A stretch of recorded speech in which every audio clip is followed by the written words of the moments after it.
Hi everyone, and welcome to today's webinar, 5 Challenges Women Face at Work and What to Do About Them.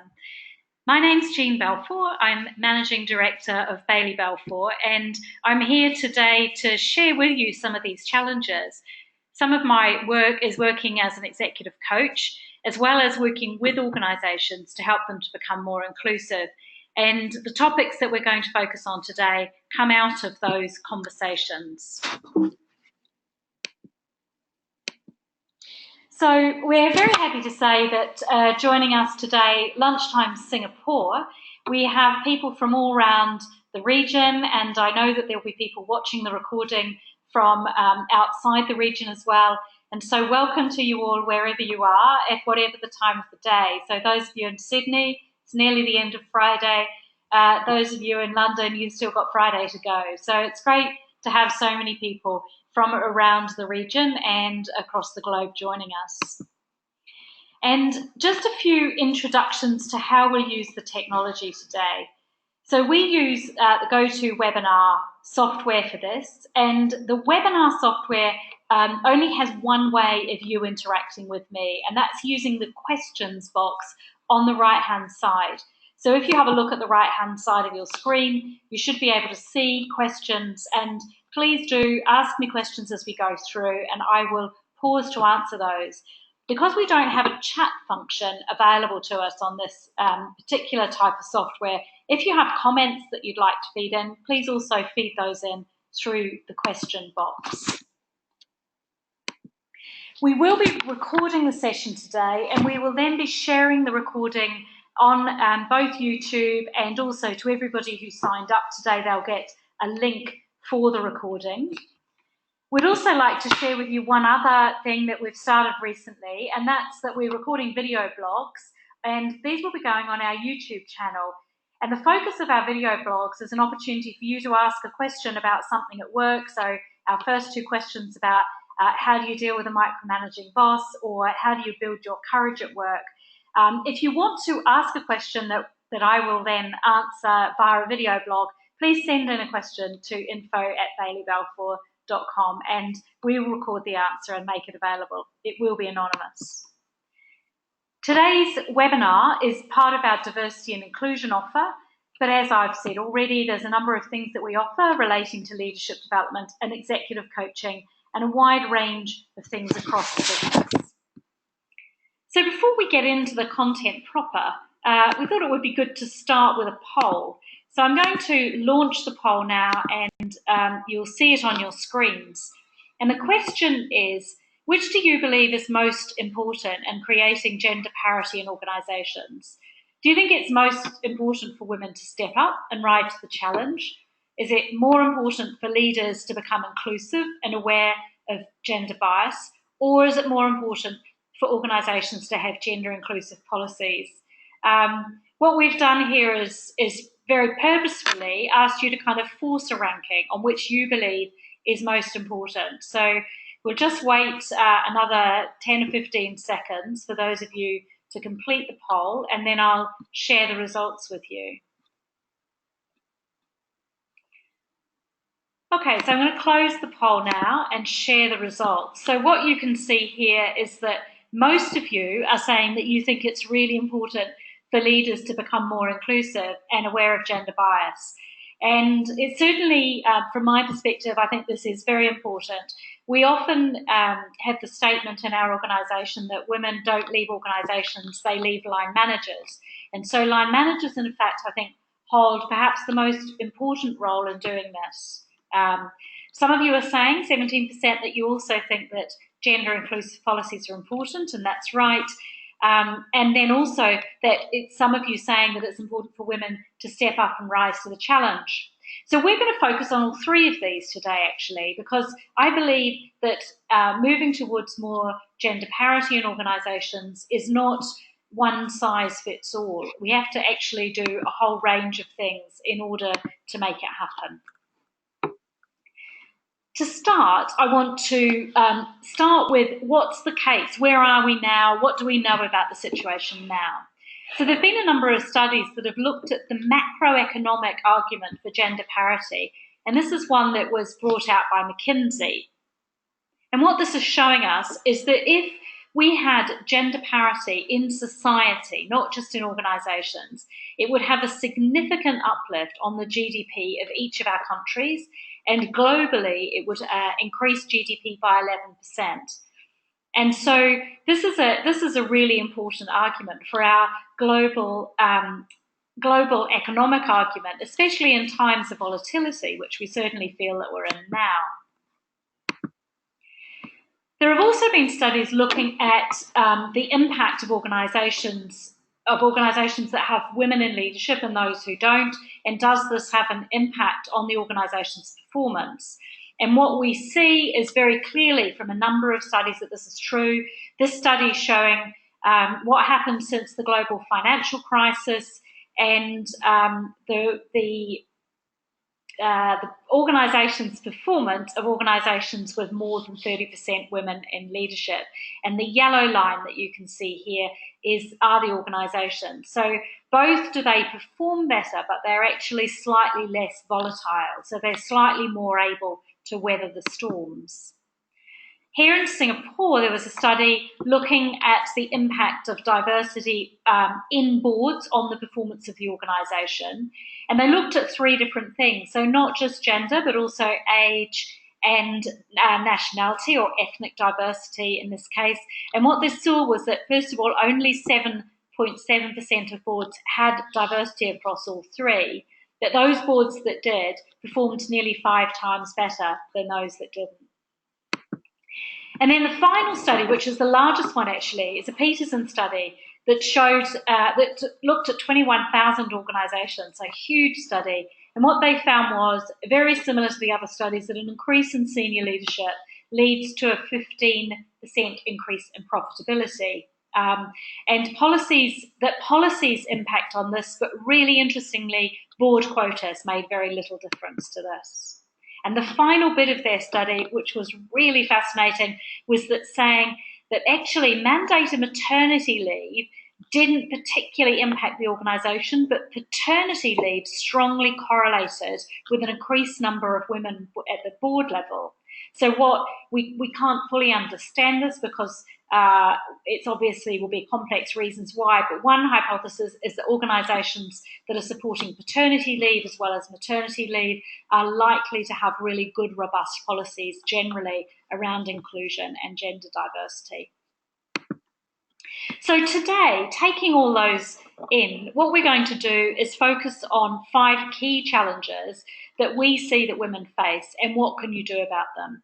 We're going to talk about when people speak over you as a woman in a meeting, when your manager doesn't give you any feedback, when you need to talk to your manager about caring responsibilities, to get some help when you're ready for a leadership role, and if you want to have a sponsor or mentor. And we're going to take these from 3 lenses, actually. I'm going to introduce very briefly the case or the reasons why we think this might be happening. Then I'm going to move into what can leaders do, because as you said in the poll, leaders play a huge part in bringing about the change, and then what can women, we ourselves, what can we do? So what about in meetings? What happens? Well, the research suggests that one of the reasons that this happens is because of in-group and out-group status. So in-group and out-group is a really important concept that's a part of inclusion in organisations. We naturally, as humans, form groups around people who are like us. And the challenge for that is that people who are not like us can feel excluded. And the research shows that this has an impact on how we treat those people in that group. And it's partly to do with unconscious bias. So we very quickly make assessments about whether we think people are like us or not like us, and in our in-group or out of our group. And 2 fundamental areas we do this very quickly are around, are you the same nationality or ethnic background as me? And gender is the second one. So our brains do this very quickly, this kind of sorting. The sorting in itself isn't a problem. The problem is that they then come with stereotypes. And a bigger problem for us is that the research shows that as a result of that in-group and out-group, we actually treat people differently. So the people in our in-group, we're more likely to listen to or to recall their information or to pay attention. People in the out-group, we're actually less likely to hear information and we're more likely to forget. So if we're in a meeting and it's largely men and there are a couple of women, there is a chance that the women in the group are part of experiencing an out-group experience and they're not being heard. I've spoken to people across a range of diverse groupings, and they say they also experience the same thing. So, for example, I was speaking to an Afro-Caribbean man in London, and he said if he's in a meeting where it's all white men, can still be men, he often finds that his contribution isn't heard and he's talked over. So the theory is saying that this is, and the practical stories are saying that this is true for in-group and out-group. And so it is something that happens, and it's something that happens because of our unconscious groupings and probably a range of other things as well. But what the main thing we need to think about is what can we do? So first of all, let's start with what can leaders do to help ensure that women have got a voice in meetings equal to that of the men in the meeting. And there's two things really. One is to think about encouraging a speak-up culture. So this is a culture where everybody's encouraged to share views, and you are doing this by inviting comment from people and really listening. So being aware, especially if you're leading a meeting, both men and women, am I aware of who's speaking and who's not speaking, and how do I draw people in? And to notice where the in-groups and the out-groups might be, both in meetings but in other informal situations as well. And leading on from that, to use this to create inclusive meetings. And there's a few things you can do. One of the other groups of people who might be overlooked are the junior people in the meeting. So ask them to contribute first. If you think that you're concerned that some of the women in the meeting are not going to be heard, then ask their opinion first as well. Or go around the group and ask everybody to share their views. Look for areas of great disagreement and difference, as well as things that people agree on, because the out-group might often have areas that are different, a different perspective, and it's not being heard because the in-group can be overruling that. And of course, you can implement a no interrupting rule, which is a good challenge for us in meetings, but also can help people to be heard. So that's a little bit about what leaders can do. What can women do? Well, I think, first of all, we as women can really prepare and think about what are the key things that I'm going to say in this meeting, and am I ready for my contribution? Because if it's possible that I might have to work a little bit harder, then I might actually have to think about how I ask questions, how am I going to really be present in this meeting. If your meeting is on calls, then always make sure that you do things like introduce yourself, clarify if you really find that you're not able to speak or you got talked over on the meeting, then follow it up in an email afterwards. So really thinking about planning and being very present in the call. But actually, the best advice and example we've heard was something that came out late in the Obama administration. The women who were working in the very senior team, Obama administration team, were saying that they noticed early on that they were struggling to get their voice heard. Now, consider these women are some of the brightest women on the planet working in this team, and they're struggling to be heard and listened to. So they set up a strategy which they called amplification. And whenever they were man-interrupted, as they called it, or bro-appropriated, what they would do was another woman or another male ally in the room would say, actually, I'd like to come back to what Susan was just saying. Susan, would you mind repeating what you just said? So really ensuring the amplification of if a woman was talked over or other people of difference in that group. And what they reported was they saw actually an increase in Obama himself listening to them and calling on them. So it grew to him calling on them in an increased way. So I think this is a great strategy where men and women, male and female allies can really come together to help make sure that everybody's voice is heard in a meeting. Please do ask questions as I'm going through if you have any questions, because we will pause for any as there are. So what's the next piece? What can you do if your manager doesn't give you feedback? So again, what's the rationale for this? Why do we hear that women are saying they sometimes don't get enough feedback? And there's actually been research to show this, that women are systematically less likely to receive the specific feedback that's tied to outcomes, both, and this is both positive and negative feedback actually. So we do know that this is happening, and what we understand is that it's again linked to in-group and out-group. So if it's a woman giving feedback to another woman, it's more likely that that woman will get the systematic specific feedback. But if it's a man giving the feedback, then it's less likely to have this kind of specific nature. So what can leaders do about this? Well, I think the first thing is that I'm a great fan of using a coaching approach. I think that leaders who use a coaching approach are able to bring out the best in both people. So that's using a questioning and inquiring approach, really listening, using regular one-to-ones and using that one-to-one as a coaching opportunity, and in that coaching opportunity to really look at how to give feedback. And the research says that when leaders begin to do this, what we see is an increase in breakthrough ideas or different things that can help the organisation perform. And we use the concept of feed forward, which I've spoken about previously on a webinar. But for those of you who are new to feed forward, I thought I'd introduce it here. Feed forward is about providing an image of a positive future. So that's about providing ideas and suggestions that will then create positive emotions, create psychological safety, and give keys for what the future personal and organisational flourishing could be. And feed forward, as opposed to feed back, is good because it blocks unproductive responses or our defence mechanisms, maybe. So for those of you who are new to the concept, feed forward quite simply is, instead of focusing on past behaviour, you focus on how behaviour could be in the future. So how can I help you get to work on time is a very simple example of this. What ways could you delegate more? What do you need to do to speak up in meetings? What could you do? And the leader would work then in helping to do that. And in both of these, so I do believe that we still need both feedback and feed forward, but actually real actionable feedback, which is going to help women moving forward, should be tied to specific business goals, be very specific and actionable, and be based on criteria for career progression and evidence-based.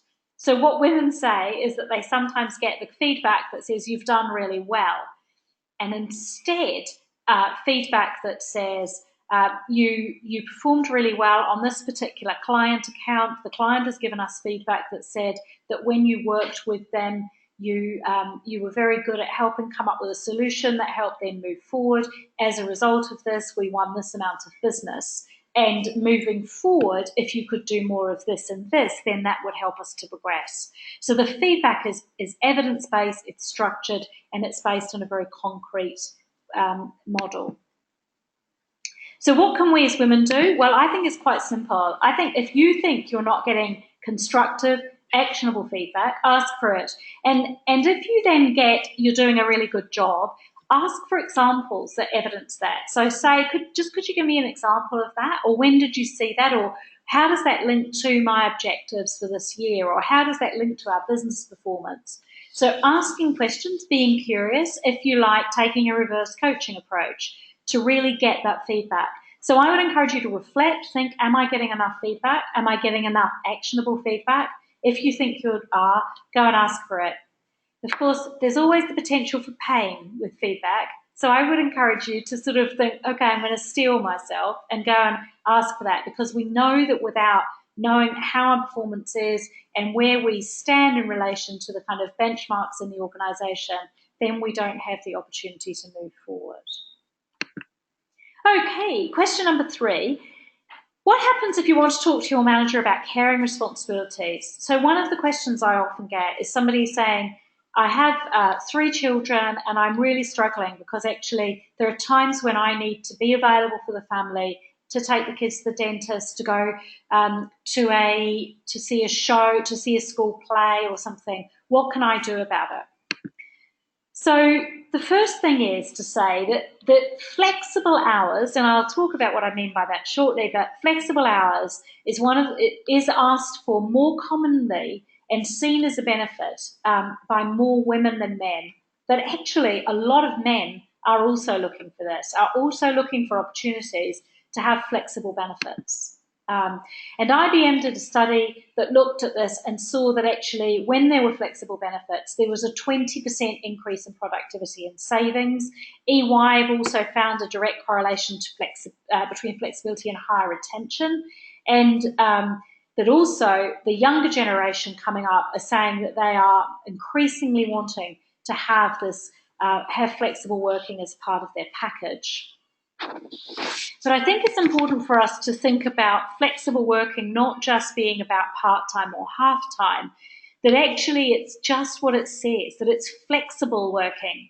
So I know from some of the women and men that I've coached, what they've done is that they've negotiated a sort of flexible work day. So, for example, they might go into the office much earlier and work in the office, a 7:30 till 3:30 days, for example. They'll then go home, spend a few hours with the kids, and then they'll log in later on in the day to do 2 or 3 more hours in the evening. I know other organisations are working around flexibility from working from home, and this is growing exponentially for people being encouraged to work from home and then to have more flexibility around that. What we do see is that when organisations start to really make this not just about women, but about men as well, that actually it becomes less of a gender issue and more of an organisational issue and more of a way of working. And I know I've certainly met some men and worked with some coaching clients who work in this way and really value it. So I think it's really important that we stop flexible working being a gender issue and rather make it an organisational issue. And I would just want to address one of the gender things come up. So we sometimes hear the myth that women always put family before work. And this then gives women a kind of double burden because there's, first of all, a myth around it, a story around it, plus some practical responsibilities that women will take time off if they have children, or some women will need to take time off because they need to be caring for their elders. And actually what we see is that, first of all, it's a short time frame, usually, out of a woman's career or a man's career who's taking this, compared to an entire career. And I think it's important that we see it in that context. And also that what we see is that it does increase retention. So we do see that retention is increased as a result of flexible working. Finally, just on this piece, I want to share the study with you that was looking at women CEOs in the Fortune 1000. And what they found was that actually it was more likely that the CEOs would have children and that they would be married. So there's something here about actually because women have children doesn't necessarily mean that they're also less ambitious. And so somehow what we have to do is help create sort of flexible environment so that we can work with this in a flexible way. Somebody's asked a question that says, how then flexible work can work in such a way as not expected to be always on and not get into the trap that giving women the flexibility, but then women get into guilty syndrome and have to compensate with very late hours? Really great question. So I think this is, and in a way, the example I've said makes for a very long day for women working in that environment. Well, so my first question is that I think we all have to look at ways to stop, in organisations, to stop people always being on. I know that there are organisational challenges around this, but what we see is that when people always have to be attentive, then their productivity drops. So there's something about looking at the arguments, finding the research about this, and actually that having breaks, working more reasonable hours is actually good for productivity. Now, that might sound a little bit of motherhood and apple pie because, as we would say in my culture, saying that that's all very well for you, but actually it's really hard in our organisation. So I suppose the other thing I would say is moving much more to management by output rather than management by presenteeism. And I do know organisations are beginning to move towards this because women can't possibly be all the time on.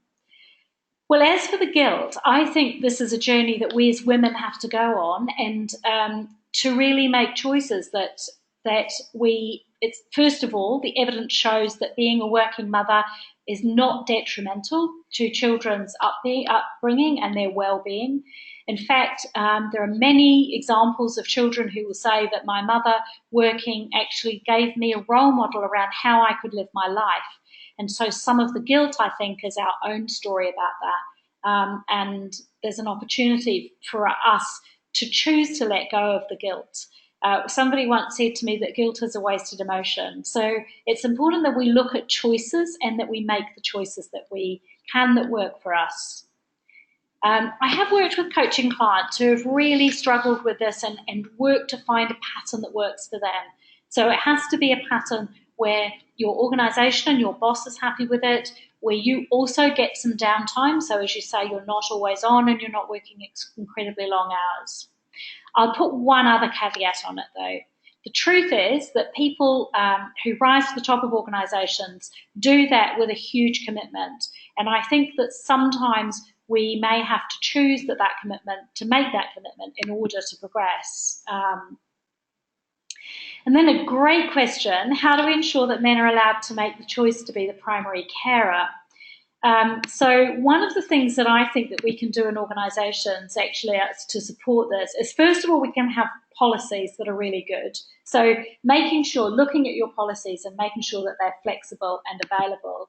But actually, I think one of the ways of supporting men to be more courageous to step up and do this is about having role models. And actually, all of these images on here are women, but actually in the organisation to find out where there are families where perhaps the man is the primary caregiver, and to write case studies or role model about those as role models. It may also be that the man is the flexible worker and has asked for flexible working arrangements, and you create case studies around that. But for us to move away from non-traditional family models and to provide case studies around this, I think is really important. I do also think that we are moving on this. I know it's slow, but I remember when, a long, long time ago, when a friend of mine who was a man became the primary caregiver, and it was really tough for him then because he was very alone. There are many more men working as primary caregivers now, and so I think it is beginning to get easier, but we also have to support men to create their own networks and their own place so that they're supported in that space. A couple of other things that we can do. There's good evidence that maternity coaching helps. So maternity coaching is coaching that works with the line manager and the woman who's before she goes off, while she's on leave, and when she comes back. And we call it maternity coaching, but it could in fact be parental leave. So it's important also for perhaps people who are going off on adoption leave or perhaps other caring responsibilities. I know one of my clients has just gone off because he needs to care for his elderly parents, so he's going off for 6 months. He ought to, and I know has had, some equivalent caring responsibilities.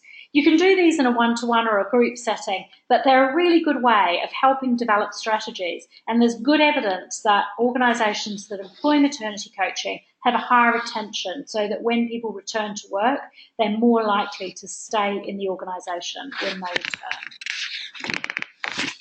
So what can we as women do around this? Well, if you are somebody who's thinking that you really want to look at working more flexibly or working in a different way, then I think what actually the responsibility for us at that point is to prepare a case. So to really think about a range of options. What are the options for the flexible working? Is it part-time? Is it split hours? Is it compressed hours? What is it that you're looking for? How will it work? And part of the responsibility, I think, on us is to be a bit proactive and to prepare that case. So to go with some examples of what we think will happen and how it will happen. I think that for many managers, when they hear the question, I'd like to work flexibly, it can bring up a number of concerns and not really understanding it. So if you can help guide your leaders and managers into what it means, then that's good. Also, talk with HR about the HR policies that are available to you, and ask them also about what are the best ways of approaching it. It is certainly true that here in APAC, we're still getting to grips with flexible working. And if there's not flexible working policies in your organisation, then be courageous and see if you can be the trailblazer. So don't think that if it's not there, that it's not possible. Prepare a case and move it forward. So question 4 is when you realise that you're ready for a leadership position, but you're struggling to be heard or your manager's not hearing you, or perhaps you've not got the courage to kind of come up and say, actually, I'm ready to move on. So one of the myths that's around is that women are less interested in leading, and the research is really not pointing to this. In fact, particularly in Asia Pacific, what we see is that there's an increased level over other parts of the world of the percentages of women who do want to move into leadership positions. We also see that when women start to be promoted, so when they have the first promotion, that also increases their ambition and their optimism about moving up through the line. So what can leaders do? Well, we need to level the playing field. So we need to create a level playing field. I've heard a story a number of times where there's been a promotion opportunity or a leadership opportunity coming up, and the senior leader says that what happens is that women the women don't come and talk to the leader. There have all been men who have told me this story, but the men do. So they'll say, my door is busy with people knocking on it, men knocking on it, saying, great, just heard there's a new opportunity, really like to be considered for that. Now, the levelling of the playing field for me is not about encouraging women to learn to go and knock on the door, because that's a bigger job than actually making sure that our opportunities for managing talent and for promotion are even and available to everyone. And so it's important that we think, okay, we know we've got this promotion opportunity coming up as a new leadership role. What are we doing to look at all the women and men in the organisation who are ready for this and have the potential to perform? We also know from unconscious bias that women and men can be compared differently, so that men are often rated on their potential to do a job, women on their past performance. So it's also important that we ensure that we're creating the same criteria and judging people on using that same criteria. So it really is about levelling the playing field. What can we as women do? Well, I think the first thing is we can stand in the shoes of our managers and see what's going on for them, what might matter to them, what are their career aspirations, how is it going to work for them if I want to progress. If your manager is in a different city or time zone and you don't see them very often, then there's also a piece about how do you make sure that they're very clear about your performance and they know what you're doing. So it's really important that you are making sure you have regular one-to-ones, that you're inviting them into information, into meetings, you're sharing facts, you're making sure that they know that you are there and ready for promotion. And then finally, another way of doing this is to really seek out stretch assignments. So these are assignments that are perhaps beyond your current job role responsibilities, which you think you're ready to do, and which will demonstrate your readiness for leadership. But this, for me, is both an organisational and individual piece. Organisations really need to cast their net more widely when looking to see who's ready for promotion, as well as for us as women to be actually making sure that we're demonstrating it and we're modelling that. Okay, the final point that we have is about sponsorship. So if you want to have a sponsor or a mentor, how do you go about it? So firstly, just want to say what we mean by sponsor. It's a term that's been around mostly for about the last 4 years that we've been using it. So we're familiar with mentors. Mentors are a safe sounding board. They're somebody we can ask advice about. They kind of guide us and lead us, but in a bit more of a passive way. So we would meet with them and they would provide us suggestions and then we would go off and do it. Sponsorship is a much more intensive type of mentorship with higher stakes. So basically, sponsors are going to put their neck on the line. They're going to look out for stretch assignments. They're going to put the person forward perhaps for new roles. They might take them to meetings. They might invite them and expose them to their clients. They're going to take somebody who's really ready and that they trust, and they're going to put this person forward for future roles. So it's a much more kind of ambitious role in a way, the sponsorship role. And Sylvia Ann Hewlett's the person who's done the best research about this. And what she saw, first of all, was that men are 50% more likely than women to have a sponsor, and that as a result of those sponsors, they're happier with their career progression. They kind of feel like they're progressing. And that those women who do have sponsors, there's a higher retention rate. So it's a much better rate of retention for those women. And so what can leaders do? Well, first of all, Sylvia Ann Hewlett's book is very good. It's called Find a Sponsor, Forget a Mentor. It's actually directed much more at people who are looking for sponsors, but it has a lot of clues for those of you who are leaders. My encouragement is that as a leader, you look out for somebody you can sponsor, and it might, if you're a woman, look out for somebody who's very different to you. It might be somebody who's a different nationality, who's more junior, in a group that's underrepresented in the senior leadership in your organisation. Actively start to sponsor somebody, but only sponsor somebody who you think is high potential and is really going to progress within the organisation. So it's about looking out for those people. But we as leaders need to be really proactive to look out for people who are different to us. What can we as women do? Well, we need to be sponsor ready. So we basically need to demonstrate that we're ready to be sponsored. And this we include this under 4 levels. So we first of all think, in order to be sponsor ready, you have to be high potential, because somebody's going to have to want to sponsor you. They're going to have to want to put their neck on the block for you. Look out for opportunities to be alongside potential sponsors. So say yes, go the extra mile, get involved in things like committees and networks and things that will give you exposure to senior leaders who you might want to do that. Be trustworthy. So if you say you're going to do something, really demonstrate that you are going to do it. And also be really self-aware and open to constructive feedback, and demonstrate that you're really willing and able to do that. So what else can we do? So that's the end of those 5 questions. And I want to just pick up on a few other things, but I've got a couple of questions here. And also, if you have any other questions, now's a good opportunity to put them in.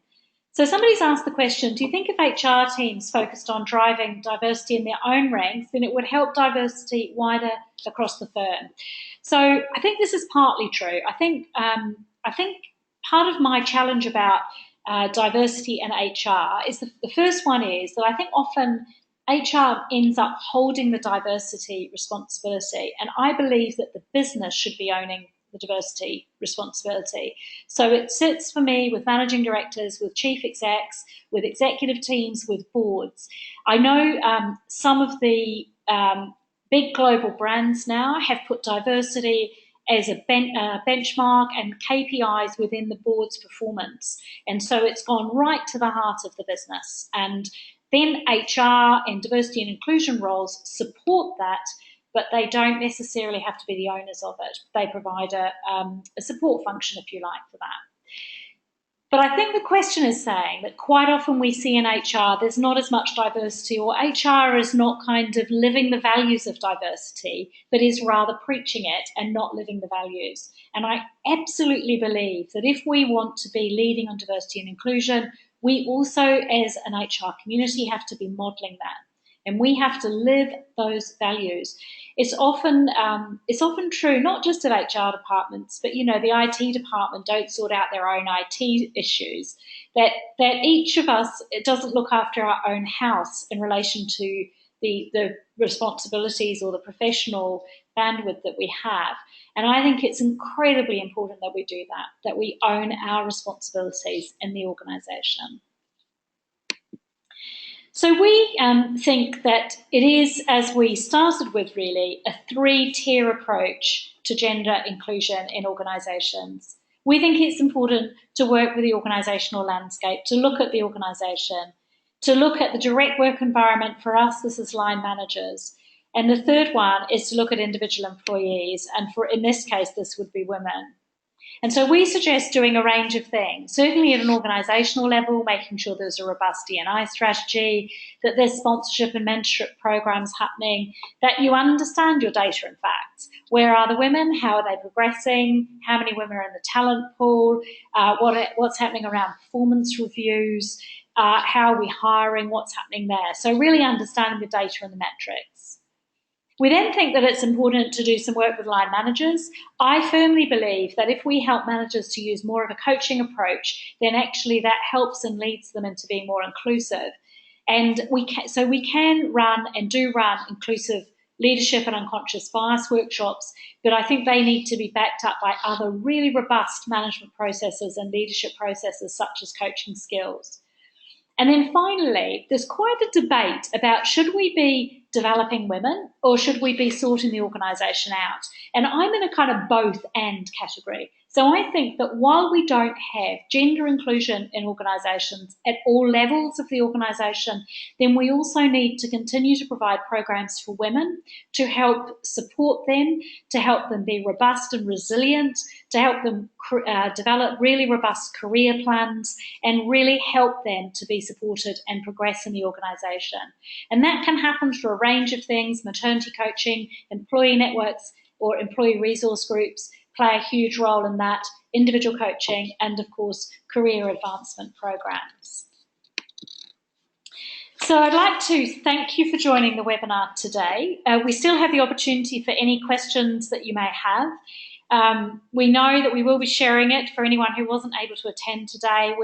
You'll receive an email with the link. Please feel free to share the link with other colleagues you think might benefit from it, or go to our Bailey Balfour YouTube page and share it with people there. Don't forget that you can also ask Jean, so if you've got any questions, please feel free to email them in. And then also continue to stay connected with us. We will continue to run our monthly webinar. This month, of course, International Women's Day. And for those of you based in Singapore, please feel free to ask us about our breakfasts. So, so I'd really like to thank you for joining us today. And if you want to, I'll stay on the line for a bit longer. So if you have any other questions, please do reach out to me. And I wish you a happy International Women's Week and ask you to remember to be bold for change. Thank you.